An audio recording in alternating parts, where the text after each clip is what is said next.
وہ ایک گناہگار بنی اسرائیل کی اس کی کہانی موجود ہے کہ وہ آیا اور نیکوکار سے اس نے کوئی بات کی تو اس نے اس کو جھٹک دیا، اور وہ اتنا نیکوکار تھا جب وہ چلتا تھا تو بادل اس کے اوپر سایہ کرتا تھا، اللہ نے اس کو اتنا نوازا ہوا تھا۔ لیکن گناہگار کو دیکھ کر کے اس کے اندر نفرت کے جذبات پیدا ہوئے، اس نے کہا میرے سے بات نہ کر، پیچھے ہٹ جا، اللہ اکبر۔ تو وہ بیچارہ بڑا رویا کہ مالک میں اتنا گناہگار ہوں کہ تیرے پاک بندے مجھے اپنے پاس بٹھانے کے لیے بھی تیار نہیں۔ دل ٹوٹا، شکستگی پیدا ہوئی، کہا لیکن مالک تیری مرضی، اور واپس پلٹا۔ لیکن جب واپس پلٹا تو وہ بادل کا سایہ جو اس نیکوکار پہ تھا وہ سایہ اس گناہگار کے سر پہ آ گیا۔ تو وہ کرم نوازی جس پہ فرما دے اس کے سارے بندے ہیں۔ تو اللہ کو جو ہے وہ تکبر کی نیکی نہیں، وہ گناہ جس کے بعد عجز پیدا ہو اللہ کو وہ پسند ہے، وہ گناہ جس کے بعد توبہ کے جذبات ابھریں، بندے کو شرمندگی کا احساس ہو۔ تو مت ایسے بنے کہ 4 نمازیں پڑھ لیں تو سب بے نمازیوں کو حقیر جاننے لگ جائیں، تھوڑا سا کام کر لیں، صدقہ و خیرات کر لیں تو باقی مالداروں کو حقیر جانے لگے۔ آپ کو دین کے کام کی توفیق مل گئی ہے تو آپ دین کے ٹھیکیدار بن کے بیٹھ جائیں کہ میں اتنا بڑا جلسہ کروایا، اب میرے علاوہ تو کوئی یہاں مسلمان نہیں رہتا، میں ہی سب سے بڑا عاشق رسول ہوں اور میں ہی سب سے بڑا مسلمان ہوں۔ نہ، ایسا نہ کیجئے۔ اللہ نے آپ کو توفیق دی، آپ نے لوگوں کو دعوت دی، پتہ نہیں کس آنے والے پہ کتنا کرم ہوا ہے۔ یہ تو ان کی رحمتیں ہیں، وہ جس پہ چاہے جیسے چاہیں برس جائیں۔ ہم کو ٹھیکیدار تھوڑے ہیں، ہم تو نوکری کرنے والے ہیں، ہم تو جوتے اٹھانے والے ہیں۔ ہو سکتا ہے کس کے صدقے، میرے والد گرامی مجھے یاد آتے ہیں، وہ مجھے فرمایا کرتے تھے جب گفتگو کے لیے نکلنے لگے اور لوگوں کا ہجوم ہونے لگا تو وہ مربی تھے بڑے، اور بڑی حکمت کے ساتھ جو ہے وہ کوئی نہ کوئی بات سمجھاتے رہتے تھے۔ تو ایک دن فرمانے لگے کہ ایک خطیب تھا، بظاہر اچھا خطاب کرتا لیکن اندر سے وہ اتنا اچھا نہیں تھا۔ تو جب وہ فوت ہو گیا تو وہ بخشا گیا تو اس نے اللہ سے کہا کہ میرے مالک میرا تو کوئی عمل ہی نہیں ہے کہ میری بخشش ہوگی اور میری مغفرت ہو گئی۔ تو فرمایا کہ ہاں ہم تجھے جانتے ہیں، لیکن ایک دن تو کہیں واز کر رہا تھا، میرا ایک بندہ بیٹھا تھا، اس کو پسند آ گیا، میں نے اس کے صدقے تیری مغفرت فرما دی۔ اٹھ فریدا ستیا تے میلا ویکھن جا، اٹھ فریدا ستیا تے میلا ویکھن جا، وت کوئی بخشیا مل جاوے تے تو ہی بخشیا جا۔ تو پتہ نہیں کس کے صدقے سے اللہ رحمتوں کا نزول فرماتا ہے۔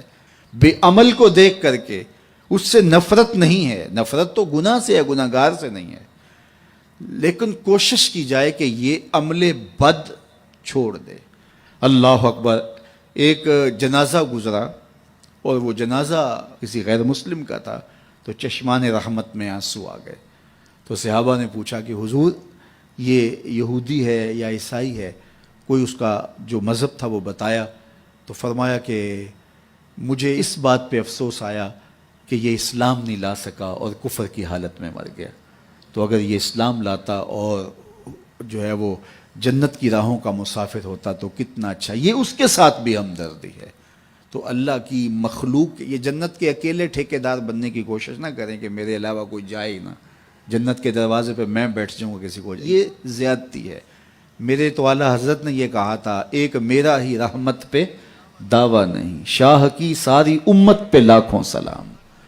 تو اس لیے امت سازی کی ایک تو کوشش کریے، اپنے اندر باہمی چھوٹے چھوٹے نزاع اختلاف، یہ انسانی فطرت ہے، انسان کے اندر طباع کے اندر اختلاف ہے، ترجیحات کے اندر جو ہے وہ اختلاف ہے، اپنے اپنے مزاج کے اندر تفاوت ہوتا ہے۔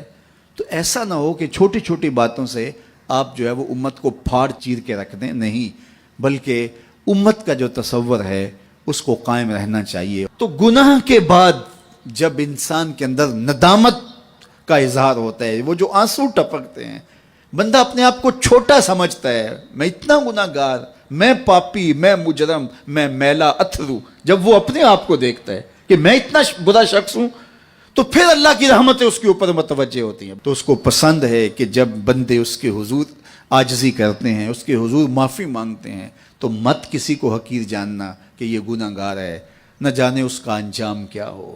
کتنے گناہگار ان کا آخر اچھا ہو جاتا ہے، کتنے نیکوکار ان کا آخر اچھا نہیں ہوتا۔ انما الاعمال بالخواتیم، وہ تھی تو فاحشہ عورت لیکن ایک کام کیا کہ ایک کتے کو پانی پلا دیا، اپنے دوپٹے سے جوتا باندھ کر کنویں میں لٹکایا اور اس کو پانی پلا دیا۔ حدیث پاک میں آتا ہے اللہ اس کے صدقے سے اس کی خطائیں معاف فرما دی۔ اور ایک نے بلی کو مار دیا خاتون کو، اور وہ جہنم کی آگ میں جلنے لگی۔ اس لیے کون کس کا انجام کیا ہوتا ہے؟ ہمارے بزرگ فرماتے ہیں کہ بچے سے پیار کرو کہ اس کے گناہ کم ہیں، اور بڑے سے پیار کرو اس کی نیکیاں زیادہ ہیں، اس کی نیکیاں زیادہ ہیں۔ چھوٹے سے اس لیے پیار کہ اس کے گناہ کم ہوں گے، اور بڑے سے اس لیے پیار کہ اس کی نیکیاں زیادہ ہوں گی۔ اور اسی طرح جو ہے وہ خیال کرو کہ ہو سکتا ہے اس کا انجام بخیر ہو جائے اور اس کا آخر کتنا خوبصورت ہو، تو مت کسی کو حقیر جانیے گا۔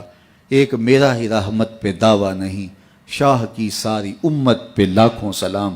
تو حضور کی امت سے پیار کرو، مخلوق خدا کو جوڑنے کی کوشش کرو۔ اور آقا کریم علیہ الصلوۃ والسلام نے یہ جو امت کا تصور دیا اور کہاں کہاں سے لا کے کہاں کے افراد کو ایک گروہ میں، ایک جماعت میں اور ایک امت کے اندر پرویا، ایک